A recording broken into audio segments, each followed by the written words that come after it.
It's your girl, Nurse Reese, and you are watching Nurse Reese in the City.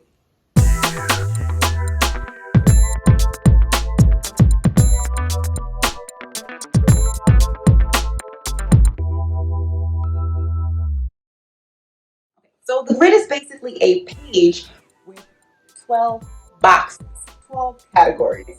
So what you're going to do is you're going to take your paper, you're going to draw 2 lines across and 3 lines down, or 3 lines down and 2 lines across. This is a tool that will help keep you organized and focused throughout your PCS. You want to use this grid as a road map. The idea of the grid is to, organize yourself, put your mnemonics on the grid. Once you have written your mnemonics on the grid, when you're in your room with your patient, the idea is not to try to remember what is on the grid. The idea is to use the grid, period, point blank. So you're going to use the grid, follow the grid as you are doing your patient care, or as you are providing your care for your patient. So after you do a task, you want to look at the grid, make sure that you've actually done it, and check it off. So you'll say something like this to your patient so that it's not awkward. During your entry, you'll tell your patient, so from time to time, you'll see me looking at this paper here. This is just a tool that I'm using to make sure that I stay on task. I don't want you to think that there's anything alarming going on. It's just me keeping on track and making sure that I'm doing everything that I was assigned. Okay, so that's basically like the kind of language that you want to use with your patient, so they don't think like, what is she looking at? Or what is he looking at? Why do they keep looking at this paper? Okay. So another thing that I want to address is, yes, you are allowed to write on your grid. You are allowed to use your grid. Your CEs want to see you use your grid. They want to see that you're organized. Not everyone uses a grid. Let me just throw that out there. Not everyone uses your grid, but the CEs do want to see that you are organized. Okay. They like that. They really like that. So it's not an issue. You don't have to be scared if you're, oh, is it okay? It's not a cheat sheet. It is, but it's not. There's nothing wrong with it. It's allowed. Okay. So feel free, feel comfortable to use your grid every step of the way, and check off each area as you use it, okay? Or as you do it. So the way that I set my grid up and the way that I teach to set a grid up is you have your 12 boxes. Okay? The first box is your entry. The very last box is your exit. The first box will always be entry, and the last box is always the exit. Okay. Now, right next to the exit, if you're assigned comfort, you want to put comfort as in the last box before the exit, because you always want to leave your patient feeling safe, or feeling comfortable, excuse me. You always want to leave your patient feeling comfortable. You're going to be repositioning your patient. You're going to be providing a lot of care for your patient. You're going to be performing different skills and different tasks. So you don't want to provide comfort in the beginning and then you're moving them all around and you're just going to leave them like that. You want to make sure that you leave your patient comfortable. So always do comfort last.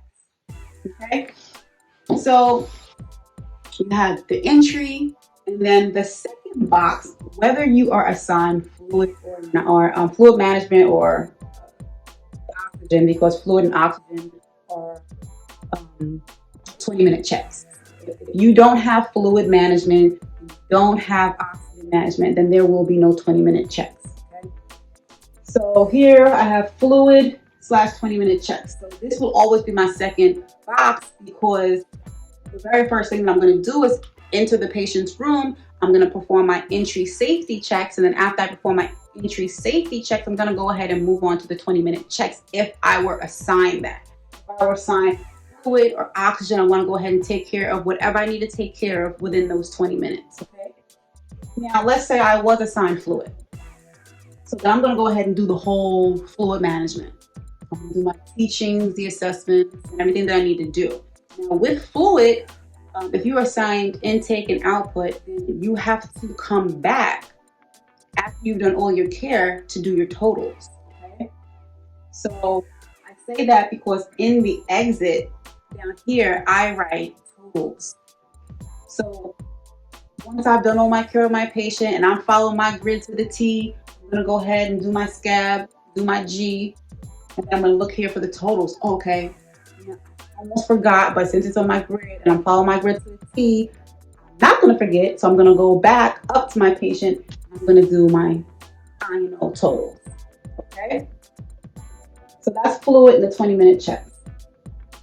The third box is gonna be your vital signs.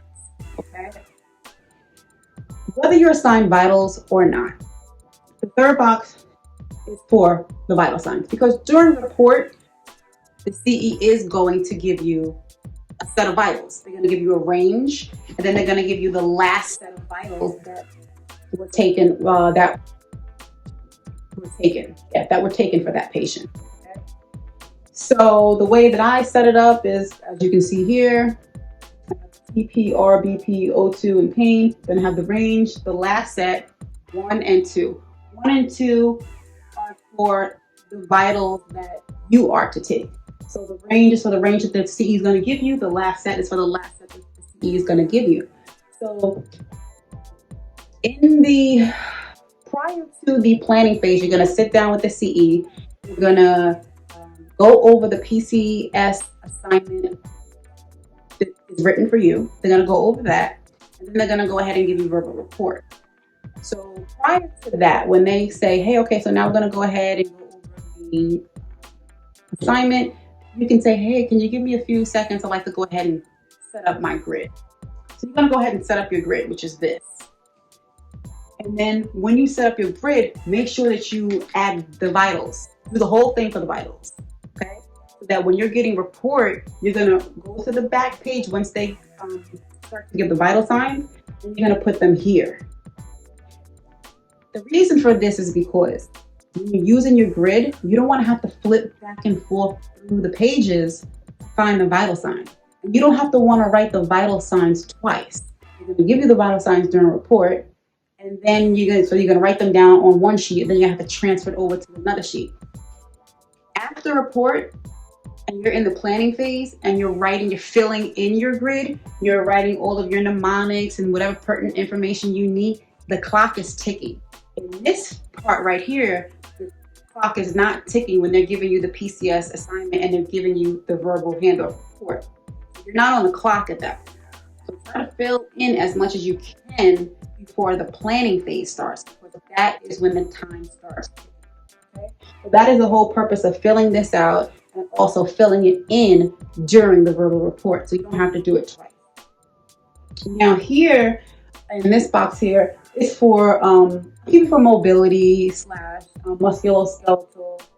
So say you were not assigned musculoskeletal, I still keep that box there, because let's say my patient is on bed rest, so they ambulate with one assist, so they use the IV pole, or they use a walker or whatever. I'm gonna go ahead and just put that here just for myself. So I know, just in case my patient has to go to the restroom or something like that, how does my patient ambulate? Are they a bedpan?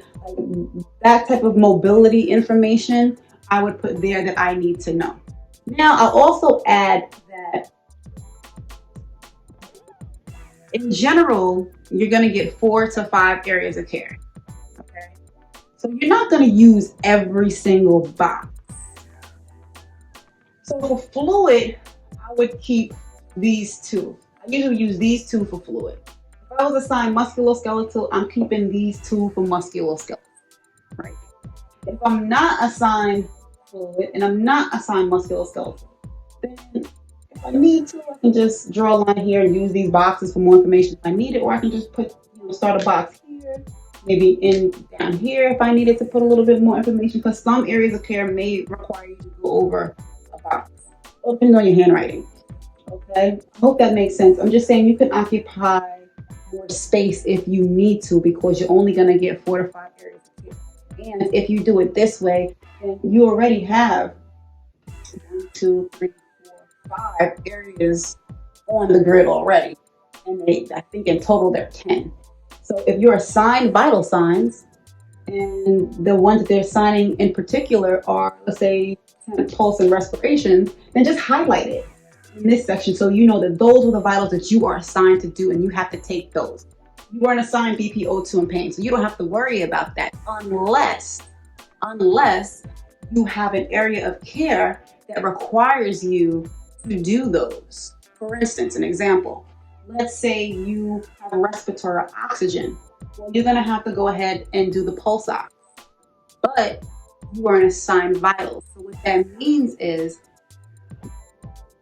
you can still document it here, but for that management oxygen, you have to document this information in the oxygen management section of the PCS documentation form. Whatever it's called, documentation, PCS documentation, whatever form. So you have to document that there. Also, I want to note that if you're assigned vital signs, then you'll have to document the vital signs in the, you have to document the vital signs in the vital signs section of the PCS documentation. I hope that makes sense. Quick recap.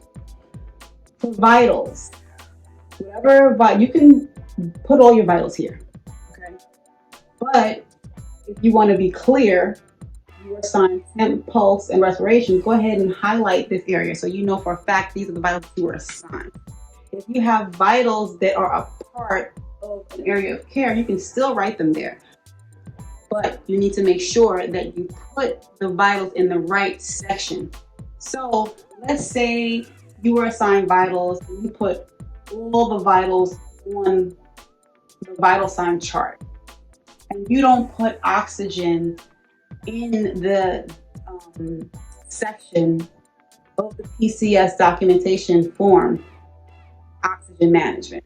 That's a fail. Yes, your information was on the form somewhere, but it wasn't in the correct place. So you just have to be careful when transferring or transcribing information that you are putting it in the right place, okay? Another example is you have, you are assigned medication, and you have to say a blood pressure medication, you have to take the blood pressure. You are assigned blood pressure. Well, you have to know where to put the blood pressure, where to document it, okay? If you have any questions about that, put them down below. Sorry, I was talking kind of fast, but I don't even know why. My apologies. All right, so let's recap. Entry, exit, comfort, always last. Always keep your patient comfortable. Fluid, 20-minute checks, right? Vitals, whether you're assigned vitals or not, an idea of your patient, what's going on with your patient. Here. Mobility, musculoskeletal, right? If you're not assigned musculoskeletal, then you can just keep this for mobility. If you are assigned both, you can still put, how they ambulate in there, and then the bottom area you can use for your mnemonic. Okay, now let's move on. Medication, I like to put the medications here. Okay, and I just do a little line sometimes for the time of the medication. Now, if you're looking, I have these little, I don't even know what this is. Little lines. What would you call it? A little loop? Loop-a-doop? I have that, and you'll notice it like how I have it here in comfort, and here, over there, mobility, with the two little dots. I do that because I put my interventions here. Just so I know what interventions I'm going to do. Or what I'm going to do. So for like comfort, I'll put watch TV, comfort room. I'll just throw it there, just so when I'm doing it, I know to do it. Now, if you're taking any trainings, or I don't want to say trainings, but if you're taking any mocks with me, or if you're doing any sessions with me, then you will be familiar with what's written here. So ALTRIRR, that helps with the flow of the PCS as well as the documentation. If you want to know more about that, then go ahead and You can find me at nycclinicalworkshops.com. Again, that's nycclinicalworkshops. Okay, so moving along, the medication is here. And then you can fill in any of the boxes for any other area of care however you want. Now, care plan. This little box here. For me, I put the care plan here because I like having everything on one sheet of paper. I didn't want to have to go back and forth, flipping, and flipping. So very quickly, with the care plan section, I just wrote care plan, then assess, assess interventions. So whatever assessment pieces I was looking for, I would put them here. And for whatever interventions I needed to do, I put those. And that's that. So it would be assessment, intervention, assessment, intervention. So that was after the care plan. Just not that you're going to forget what your care plan was, but for me, I just wanted it there. I know some people use this section to figure out what NANDA you're going to use. I don't want to say it's not hard to figure out what NANDA you're going to use, but when you are selecting a NANDA, I'm going to talk about that in another video. But basically, when you select a NANDA, you're looking for two things that are wrong with the patient. Basically, what you want to be able to do is identify which NANDAs go with which area of care. If you're able to, within the drop of a dime, know a NANDA or know an area of care and know which NANDA goes with that area of care, then it's not going to be hard for you to figure out which NANDA you're going to choose. So for me, if you've been studying and you've been focusing on that and on NANDAs and care plans and stuff like that, that's not going to be hard because at the end of the day, sorry, I'm getting real New York with y'all, but at the end of the day, this whole exam, it all ties in together. So it all comes full circle. The assessment pieces, the care plans, the interventions, it all comes full circle. And once you start studying and you start acting this stuff out, you'll see, like, the lights will just go off and you'll be like, oh, wow, okay, this really makes sense. All right. So this was the grid breakdown, how to organize it, how to place things in certain areas. That's basically the grid.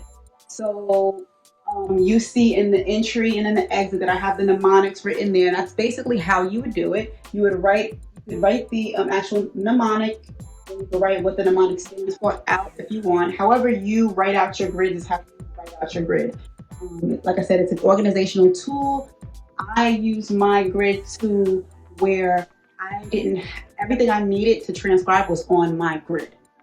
Every single thing. So, I mean, my grid was so airtight. I don't think it can get any more tighter. So, if you want to learn exactly how I did it and how I used my grid, that was like, I want to say it was amazing. Wow, talk about toot your horn. But no, but what I'm saying is, I don't want to say a blind man can do it, but it was to the point where, okay, let's say it like this. My grid was set up to the point where any child that can read could figure out how to do it. If you can read, then you can figure, everything was there. So I did not leave anything off, and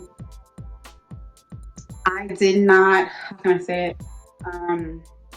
I did not try to do anything from memory. I didn't try to do anything from memory. All I wanted to remember was, I wanted to remember my mnemonics long enough to get them on the grid. When I went in there, I looked at my grid every step of the way. Yes, I knew the stuff, but it wasn't for me to test myself on whether I knew it or not. I just needed to know it long enough to get it on the grid. I was not going to leave it up to chance trying to do this based off my memory. That's not the point. If I was going to do it based off the memory, there was no point of the grid. Follow your grid. Make sure your mnemonics are airtight and follow your grid. As you do something, check it off. Once you're done with an area of care, go over it with your patient. Recap, okay? So let's just say we have comfort. Okay, so no, yeah, fine. We have comfort. So we've used the comfort scale. We got the patient's preferences, right? We did the interventions. We asked the patient again what their score was, right? So now I'm going to go ahead and say to my patient, okay, so I've done everything I need to do for this area of care. Let me go ahead and recap, right? So initially, prior to interventions, your comfort scale score was a 3, right? Your preferences, you told me that your preferences were that you like to watch TV and you like comfort rub, right? So I went ahead and provided you with the remote. We turned on the television and I gave you a comfort rub. So I did my teachings and all that stuff. Right, response to the teaching, response to the intervention, did all that. So now I'm going to go ahead and reassess your comfort again. So now your comfort is a 6. Fantastic, right? So I'm checking all of that. A quick recap. The more that you practice this, the more that you're going to get faster, the more that you're going to increase your speed. Okay? And that's that. This is the grid demystified. If you have any questions, let me know. And I hope you found this video helpful. If you are interested in booking a session with me, then you can go ahead and visit the website at nycclinicworkshop.com. Looking forward to seeing you guys in the next video.